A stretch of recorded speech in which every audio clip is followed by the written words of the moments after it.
감사와 격려 그리고 행복과 사랑이라고 하는 그런 주제를 가지고 우리가 함께 감사합니다.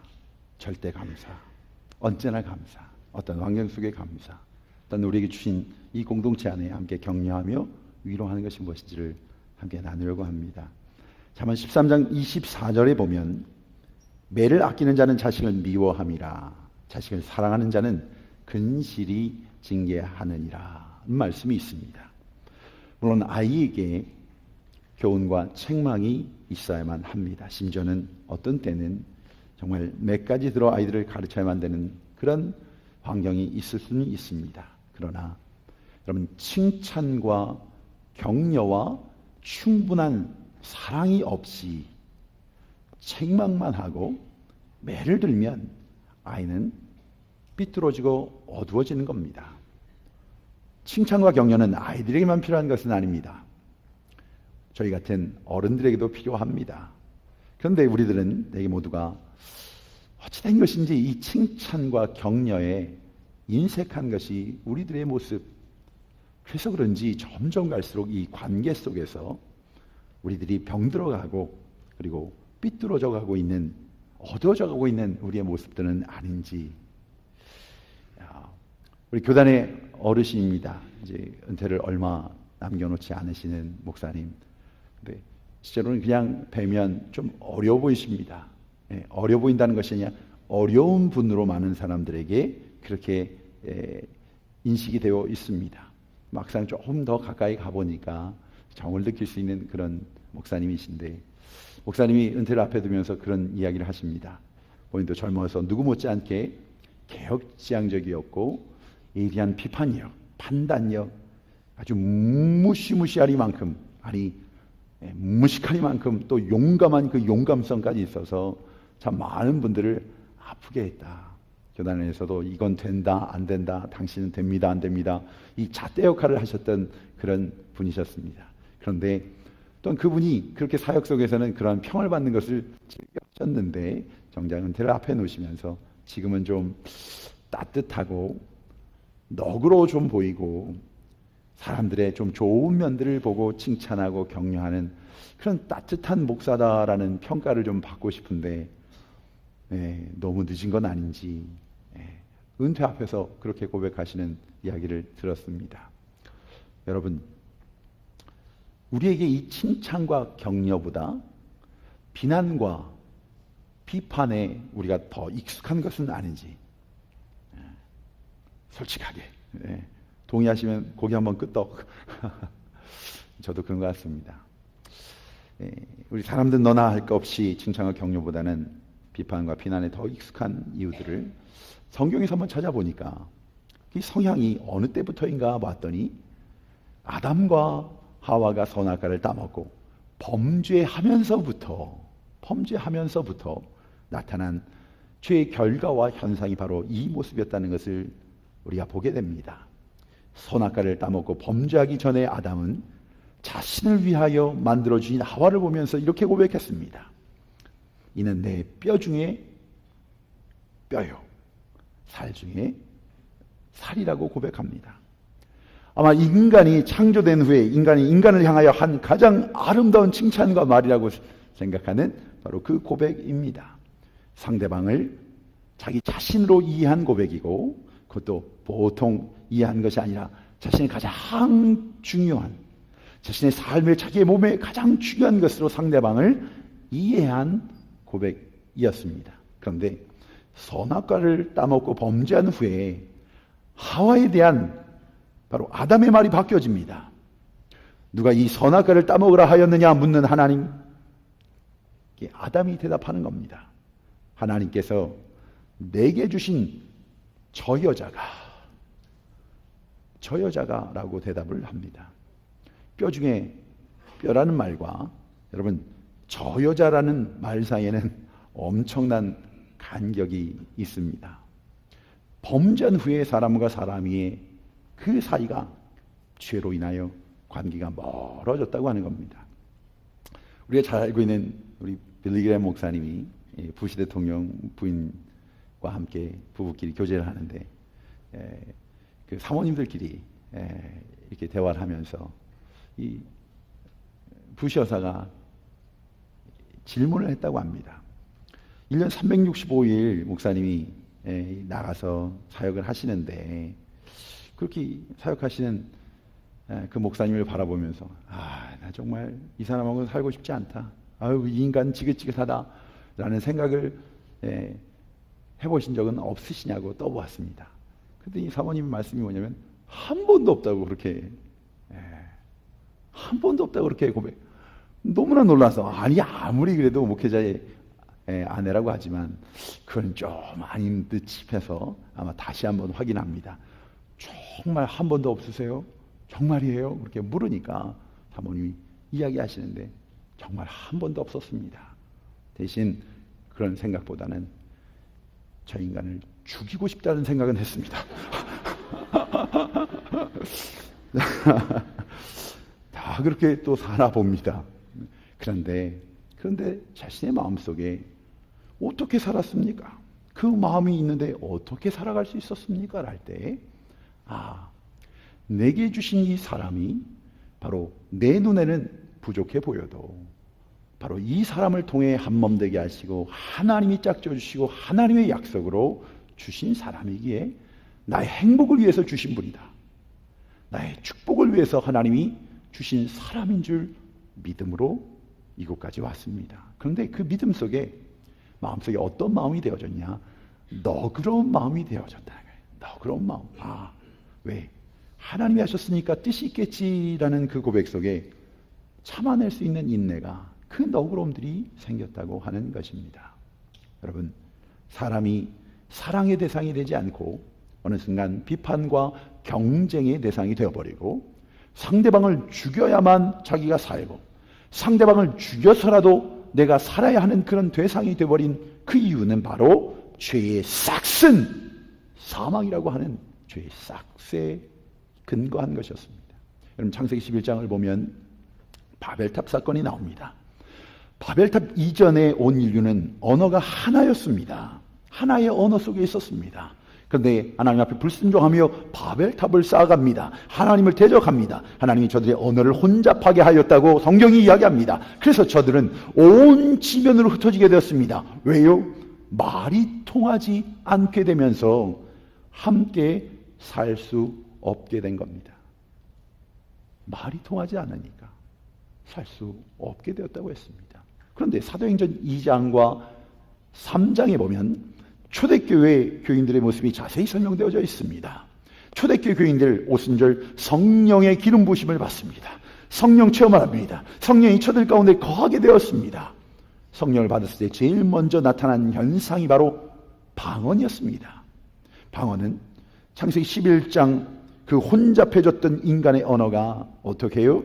하나님께서 회복해 주심을 통해서 너희들이 이제는 나와 함께하는 백성들이라고 하는 그 모습으로 현상으로 방언을 주셨습니다.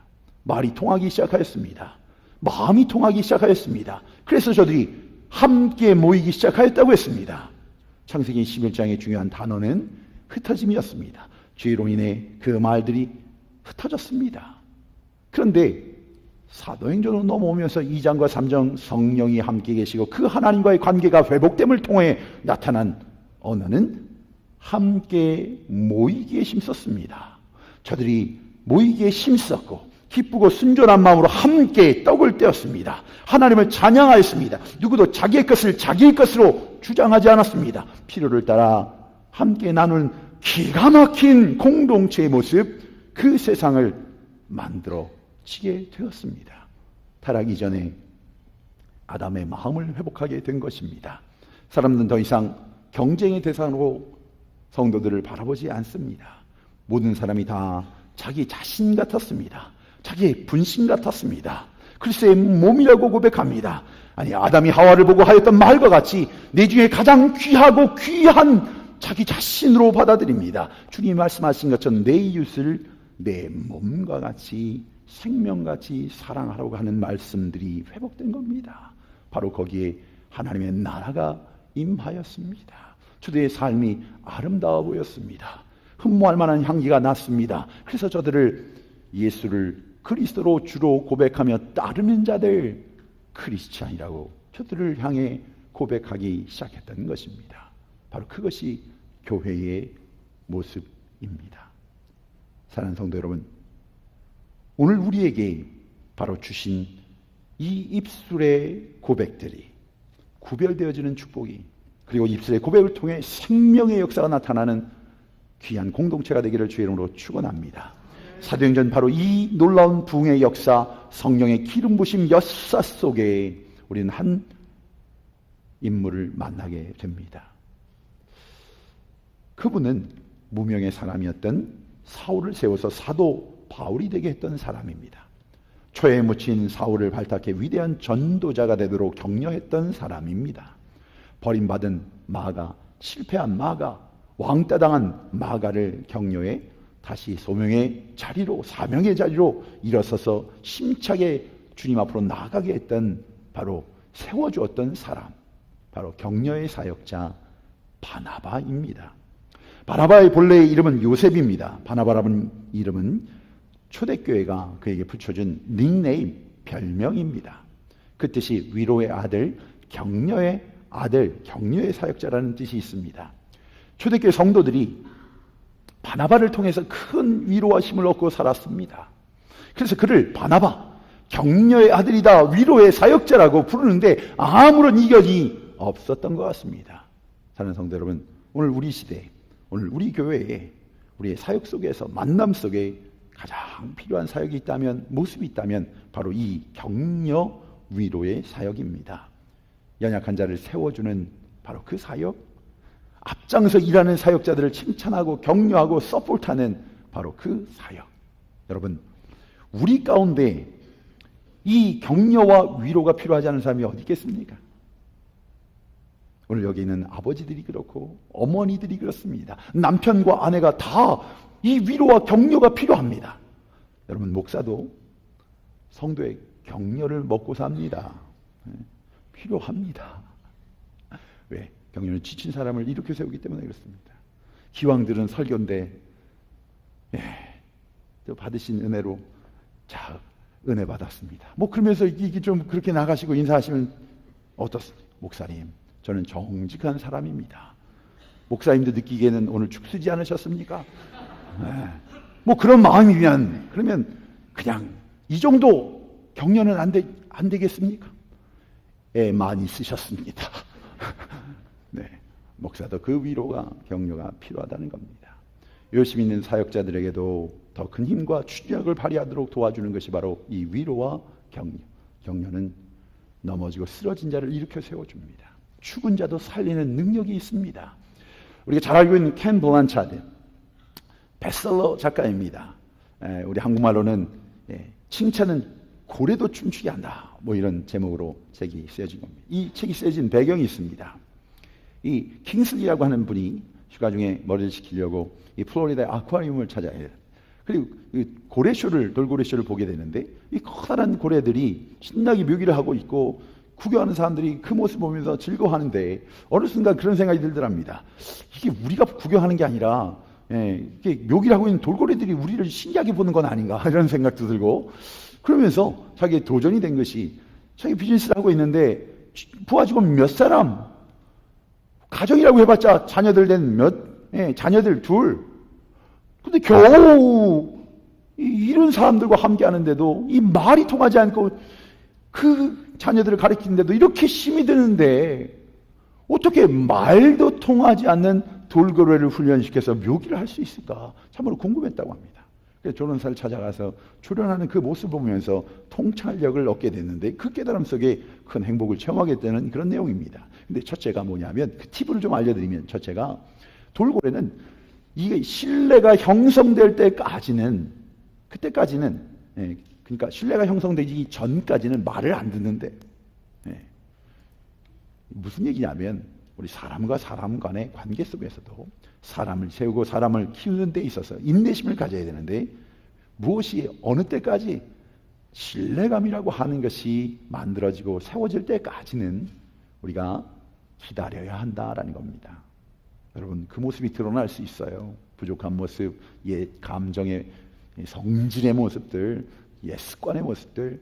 근데 여러분, 우리가 그 관계가 세워진 뒤에 그때 이해하기에도 늦지 않은 것들이 있다고 하는 겁니다. 둘째는 잘하는 일에 초점을 두더래요. 잘하는 일에 초점을 두더라는 거예요. 돌고래 딴짓을 하면 그걸 곰방 주먹을 딴 데로 끌더래요. 야단을 치는 것이 아니라 빨리 못 본 척하고는 다른 행동으로 조련사들이 유도를 하더랍니다. 그리고는 잘하는 것, 해야 되는 것, 그 일들을 할 때 아주 긍정적인 바로 그런 일들을 할 때 칭찬하고 상을 주고. 그러니까 인간사로 돌아온다면 여러분, 잘못된 행동에 쓰일 그 에너지, 그것을 비판하고 정죄하는 그 일에 쓰일 에너지, 여러분 우리의 자녀들에게도 10년, 20년, 30년 동안 자녀들을 그렇게 내 마음처럼 열과 성을 다해서 가르쳤는데 그 자녀들이 만족하십니까? 근데 교회 와서 일주일에 한 번 보는 그 얼굴 보면서 됐네, 안 됐네, 잘못이네 듣겠습니까? 고쳐지겠습니까? 부부도 힘든데, 부부 안에도 힘들지 않아요? 그래서 한 20년 뒤에 하신 얘기가 있어요. 목사님, 제가 포기했습니다. 이제는 포기했습니다. 근데 포기한 것 같진 않아요. 포기한 사람은 그것 때문에 화가 나거나 그러지 않는데 그 일이 있으면 참는 거지. 그렇지 않나요? 잊어버리신 것 같아요? 그렇지 않은 것 같아요. 그래서 조금 더 조련사가 돌고래를 진심으로 사랑하고 칭찬하고 격려할 때 고래가 인간의 마음을 이해하고 끝내게 되더라. 그러면 사람이야. 사람에게도 바로 그러한 만남과 나눔과 세워줌이 있을 때 여러분 놀라운 열매가 나타난다고 하는 겁니다. 세 번째는 과정을 칭찬하라는 그런 포인트를 줬습니다. 우리가 오랫동안 우리의 삶 속에 익숙한 것이 뭐냐면 잘못했을 때 지적받고 구중받는 문화 속에 우리가 살고 있습니다. 우리 세대는 어찌 보면 구중 안 하면 칭찬이라는 이 컨퓨시아니즘이 아주 유교적인 전통 속에 있습니다. 그래서 우리 청년들이 부모님들이 맡기실 때 이 사랑하는 친밀한 그런 관계로 이렇게 부탁하실 때 우리 애 좀 많이 좀 혼내주세요. 아니 지금 혼낼 게 있어서가 아니라 맡긴다는 의미가 뭐라고 얘기해요? 좀 많이 꾸짖어 주시고 좀 혼내주세요. 그러면 덩달아서 때려도 되나요? 여러분, 우리가 사람들이 우리 함께 관계 속의 교우들이 만남 속에 잘한 것을 찾고 칭찬하고 격려하고 이 축복을 잃어버리고 살아서는 안 됩니다. 동물이든 사람이든 여러분 그 칭찬과 격려로 사람이 세워지는 것이기 때문에 그렇습니다. 오늘 이 격려의 사역자, 오늘 본문의 주인공 바나바가 사도행전 4장 36절 37절에 처음 나타납니다. 구브로에서 난 레이족 사람이 있으니 이름은 요셉이라 사도들이 일컬어 바나바라 번역하면 위로의 아들이라 하니 그가 밭이 있음에 밭을 팔아 그 값을 가지고 사도들의 발 앞에 두니라. 여러분, 오순절 성령님이 이 땅에 오시고 교회가 세워지자마자 초대교회가 말할 수 없는 부흥을, 놀라운 부흥을 체험하게 됩니다. 그 급성장하는 교회를 유지하고 계속 복음, 교회의 본질을 감당하기 위해서 많은 재정이 또한 필요했습니다. 또한 늘어나는 성도들 중에는 고아와 과부들 적지 않았습니다. 힘들고 어려운 분들이 참 적지 않았다고 했습니다. 그래서 선교와 구제를 위한 막대한 재원을 하나님께 구하는 기도가 초대교회에 있었습니다. 그때에 헌신한 자들이 생겨났습니다. 헌신자들이 나타나기 시작했습니다. 그 대표적인 헌신자가 바로 바나바였습니다. 바나바는 구브로 출신이라고 오늘 성경이 말하고 있는데 여러분, 성경에 나오는 지명에는 이유가 있습니다. 그 당시에 이 구브로라고 하는 것은 소아시아 근처에 있었던 우리가 잘 아는 사이프러스 섬을 이야기한다고 합니다. 당시 이 도시는 아주 부유한 곳의 대명사였습니다. 광산이 있었고요, 무화과와 밀농사가 잘 되는 곳이었습니다. 기름과 벌꿀의 산지로 유명했다고 합니다. 그래서 구브로 출신이라고 하는 밝힌 것은 대개 어떻게 그 당시에는 구브로 출신이다 하면 그 사람이 어떻게 해요? 그 지역에 농장을 가지고 있는 큰 부자다라고 할 때에 구브로 출신이라고 이야기했다고 합니다. 그러니까 이 바나바는 이름난 큰 농장을 소유한 부자였던 모양입니다. 근데 그 바나바가 교회와 교회 내의 가난한 자들에게 물질적인 필요를 깨닫게 됩니다. 그리고는 그 농장을 팔아서 헌금을 했다고 하는 겁니다. 바나바의 이 결단과 헌신으로 말미암아 초대교회가 큰 위로를 얻게 되었습니다. 교회의 재정적 어려움이 해결되면서 사도들에게도 사역에 대한 큰 짐을 내놓을 수 있는 위로가 되었고, 가난한 과부와 고아들에게 식사를 대접할 수 있었습니다. 양식을 나눠줄 수 있었습니다. 교회 내 연약한 자들이 힘을 얻게 되었습니다. 또한 예루살렘에 올라와서 예수를 믿고 미처 고향으로 들어가지 않았습니다. 그들은 전적으로 복음만 전하는 전도자로 살았던 많은 사람들이 있었습니다. 이 전도자들에게 식사를 제공할 수 있었습니다. 그래서 그 식사를 하고 또 매일 나가서 복음을 증거할 수 있는 큰 격려와 위로가 되었다고 하는 겁니다. 그래서 초대교회는 그를 일컬어서 위로의 아들, 위로의 사역자, 격려의 사역자라고 그를 뭐라고 불렀다고요? 바나바라, 이렇게 부르게 된 것입니다. 초대교회에 그 전도자 중에 마가라는 사람이 있었습니다. 근데 이 사도 바울 일행과 함께 전도 여행을 떠났다가 임무를 완수하지 못했습니다. 그의 사정들이 있었습니다. 실패한 겁니다. 성질이 드러난 겁니다. 자신의 기준이 드러났습니다. 감정이 드러났습니다. 그래서 이 일로 내 전도단 가운데 큰 갈등이 생기게 되었습니다. 마가 자신도 상심하게 되었습니다. 함께한 자들도 상심하고 말았습니다. 그런 상심하고 포기하고 도망가 있던 마가에게 찾아간 자가 바로 바나바였습니다. 그를 위로합니다. 그리고 기회를 줍니다. 다시 일어나자고, 주님을 바라보자고, 주님이 붙잡아 주실 것이라고 그를 위로하고 격려하면서 다시 그에게 기회를 부여하고 마가는 전도단에 합류합니다. 그리고 그 주신 사명을 감당하게 됩니다. 바나바가 한 일입니다. 여러분, 우리가 신앙생활을 하다 보면 종종 실패를 맛보게 됩니다. 그 실패의 순간, 여러분, 내가 원했던 원하지 않았던, 내가 알고 했던 알지 못했던 우리의 모습들이 드러날 때가 있습니다. 그때는 생각하지 못했습니다. 그때는 그 감정으로 그렇게 하고 말았습니다. 나의 연약함입니다. 나의 부족함 때문에 그 일들이 일어난 것입니다. 사랑하는 성도 여러분, 근데 그 실패로 인해 행복을 빼앗겨 버렸습니다. 마음을 빼앗겨 버렸습니다. 다시 기회가 오지 않습니다. 우리의 삶이 참 거미줄처럼 인간관계 속에서 살아가고 있습니다. 그래서 이 관계 속에 좋은 만남 속에서 기쁨을 얻기도 하고 행복함을 느끼기도 하지만 이 관계 때문에 괴로워하고 지옥 같다고 하는 불행을 느끼는 그런 관계의 고백들이 우리 안에 나타납니다. 여러분, 넘어질 수 있고 실수할 수 있습니다. 아니, 우리 지난날 한번 돌아보십시다. 아버지 된 자들이요. 그럼 아버지로서 정말 떳떳하게 이 자리에 서 있을 사람 몇 명이나 되겠습니까? 남편으로 여러분 온전한 삶을 산 분들이, 마음으로 떳떳한 분들이 얼마나 되겠습니까? 그게 우리의 모습 아닙니까? 사역의 자리에 이 자리에 있지만 너무나 부족함으로 서 있습니다. 넘어짐과 쓰러짐, 때로는 내 안에 있는 이 화가 나는 감정, 억울하고 섭섭한 마음들이 왜 없겠습니까? 여러분, 그때 하나님께서 기회를 주신 겁니다. 그때 하나님께서 우리를 위로해 주신 겁니다. 그때 하나님께서 우리를 세워주신 겁니다. 그 세워주신 덕분에 우리가 지금 이 자리에 있음을 믿으시기 바랍니다. 그래서 바로 이 칭찬이라는 것이 귀중한 겁니다. 칭찬은 아십니까? 돈이 안 됩니다. 모르셨던 것처럼 이렇게 반응하십니까? 칭찬에는 미천이 안 들어요. 그런데 참 위한 것은 이 칭찬을 통해 아무리 해도 지나치지가 않아요. 칭찬은 참 그렇습니다. 네. 오늘 얼굴이 밝아 보이십니다. 네. 고얘기했다고 웃고 계십니다. 그게 칭찬입니다. 작은 것 같지만 사람을 살리는 그 칭찬과 격려는 우리의 마음을 밝게 해줍니다.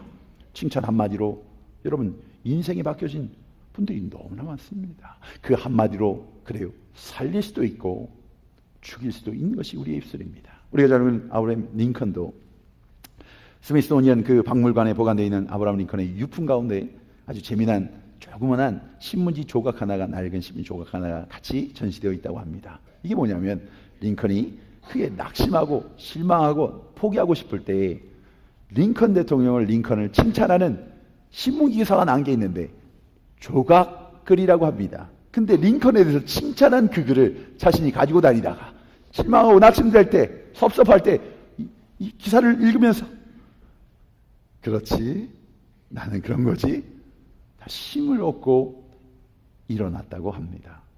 여러분, 격려는, 칭찬은 이처럼 엄청난 파워가 있습니다. 잘하는 사람을 더 잘하도록 격려하는 것도, 실수한 사람들에게 다시 일어설 수 있도록 용기를 주는 것도 바로 이 말 한마디입니다. 전에 제임스 다슨이라고 하는 그런 가정사역자가 있습니다. Focus on the Family라고 하는 그런 책에 이 예화로 준 가필드라고 하는 그런 하이스쿨 안에 그런 잔이라고 하는 친구가 있었다고 합니다.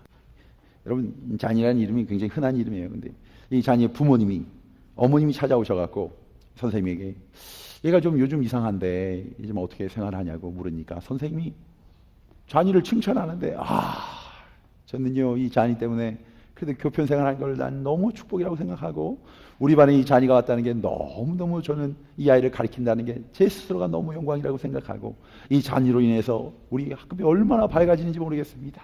얼마나 순종도 잘하고 학업 성적도 좋고 얼마나 애쓰는지 모르겠습니다. 그 부모님 되신 거 참 축복합니다. 그리고 믿는 자니까 하나님께서 이 잔이를 참 귀하게 쓰실 겁니다. 그런데 말입니다, 이 잔이가 정말 아주 놀라운 변화가 일어나기 시작했어요. 여러분, 이 잔이가 딴 잔이가 아니라 이 반에 잔이가 2명 있는데 이 모범생 잔이로 생각했는데 그 부모가 아니라 이 말썽부러기 잔이야.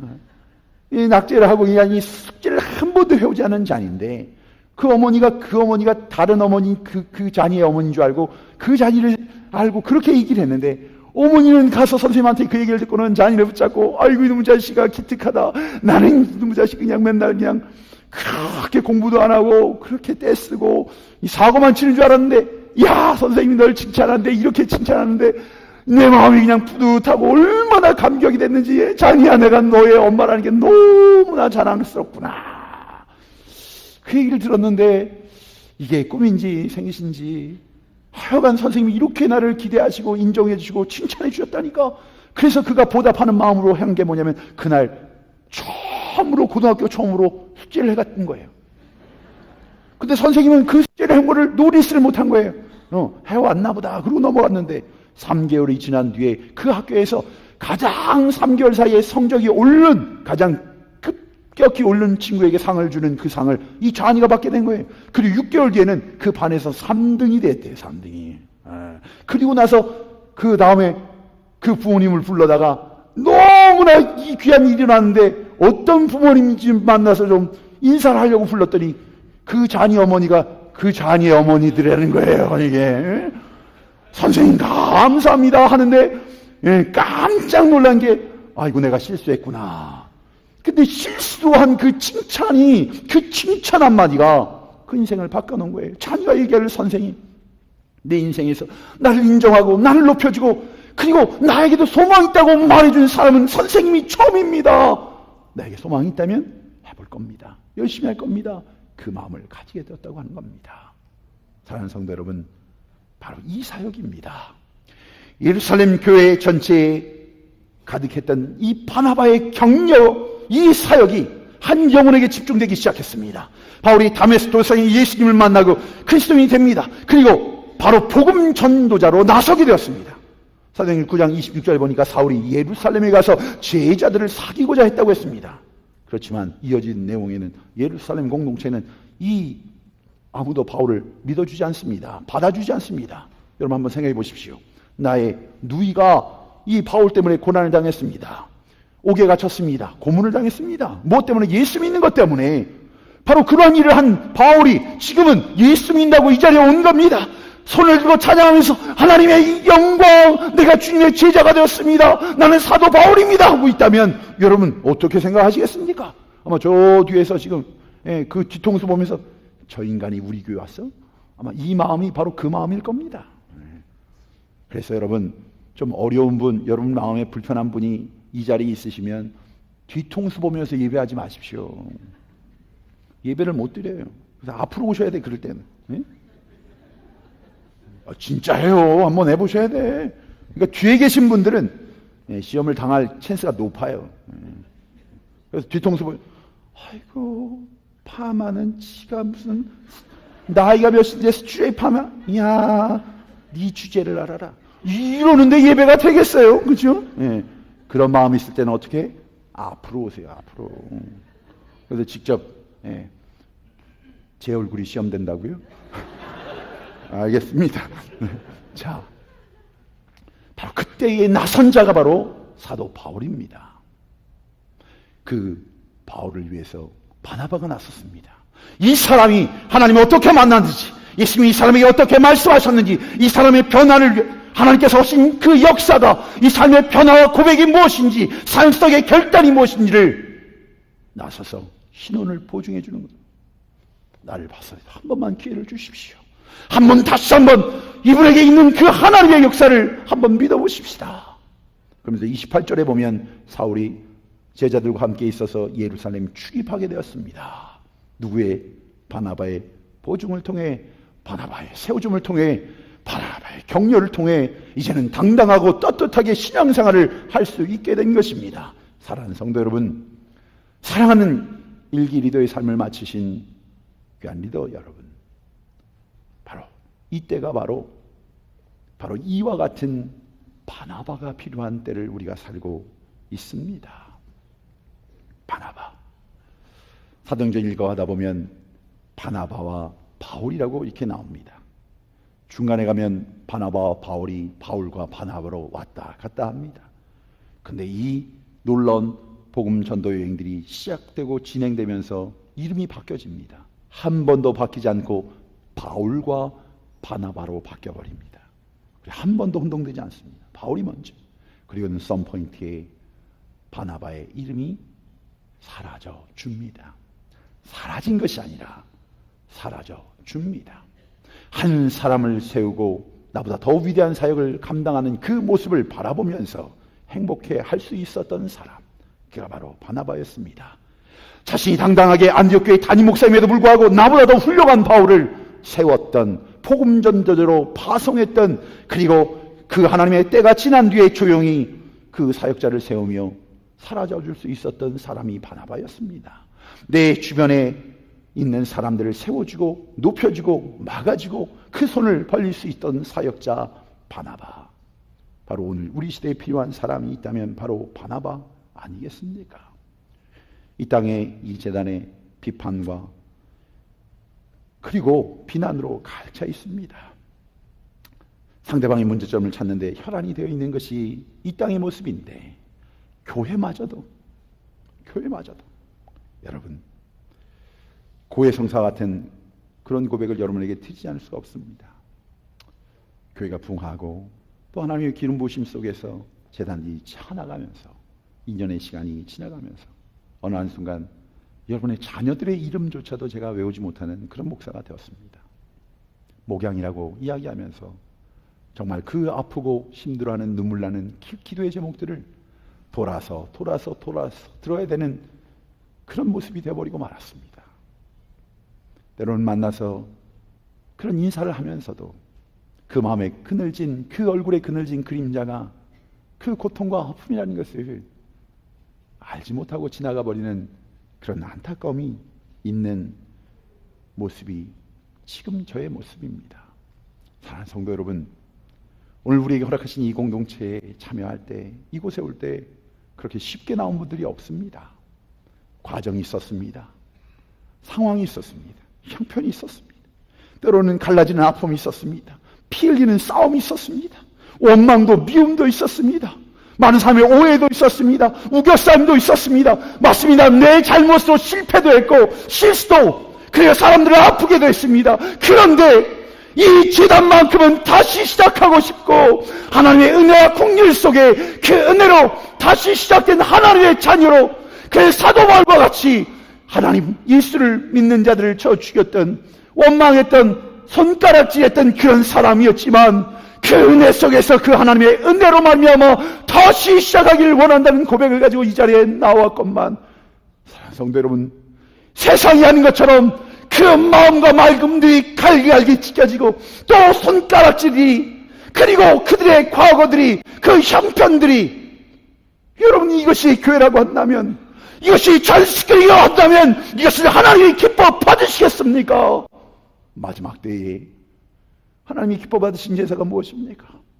마지막 때에 하나님이 쓰시는 사람들의 모습이 무엇입니까? 내가 아직 죄인 되었을 때에 그리스도께서 나를 위해 십자가에 달려 돌아가신 그 사랑으로 너희가 받은 대로 너희도 행하여라, 사랑하여라. 그래요. 죄인 된 그분을 만나셨습니까? 부족한 그분을 만나셨습니까? 그러면 채우라고 주신 자리가 아닙니까? 위로하라고, 격려하라고, 세우라고 우리를 만나게 하신 것이 아닙니까? 먼저 된 자들이여, 기억하십시오. 위로의 사도가 되십시오. 격려의 사도가 되십시오.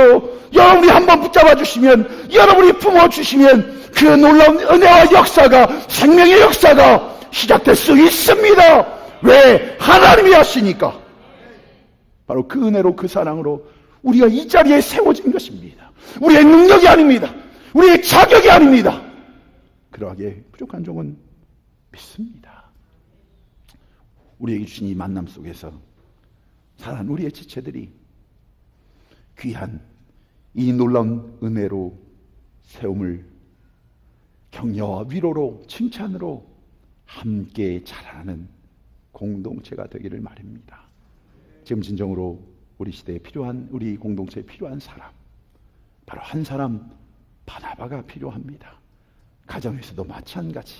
남편을 격려하는 바나바 같은 아내, 아내를 격려하고 칭찬하는 바나바 같은 남편, 부모에게 기쁨과 용기를 주는 바나바 같은 자녀들, 자식의 용기와 희망을 불러일으킬 수 있는 바나바 같은 부모가 우리 땅에 필요한 것입니다. 하나님께서 자녀들을 바라보시면서 그래, 큰 능력과 역사를 나타내는 능력의 아들만을 보면서 기뻐하시겠습니까? 자녀가 있는데 넘어지고 쓰러져서 눈물을 흘리고 아파하며 신음하는 자녀가 있다면 그 자녀 때문에 잘난 자녀 보면서 기뻐할 수 없는 것이 부모의 마음이 아닙니까? 그렇다면 우리 공동체에 주신 최고의 축복은 자식들 간에, 형제들 간에 서로 화목하고 정말 연합하고 주님 안에 동거하는 것입니다. 서로 경쟁하지 않고, 서로 질투하지 않고, 시기하지 않고, 다투지 않고, 서로 칭찬하고 격려하며 사는 바로 그러한 믿음의 공동체의 말입니다. 오늘 말씀을 마칩니다. 주는 데살로니가전서 5장 14절 15절 말씀이 참 좋습니다. 또 형제들아, 너희를 권면하노니 게으른 자들을 권계하며 마음이 약한 자들을 격려하고 힘이 없는 자들을 붙들어주며 모든 사람에게 오래 참으라. 삼가 누가 누구에게든지 악으로 악을 갚지 말게 하고 서로 대하든지 모든 사람을 대하든지 항상 선을 따르라.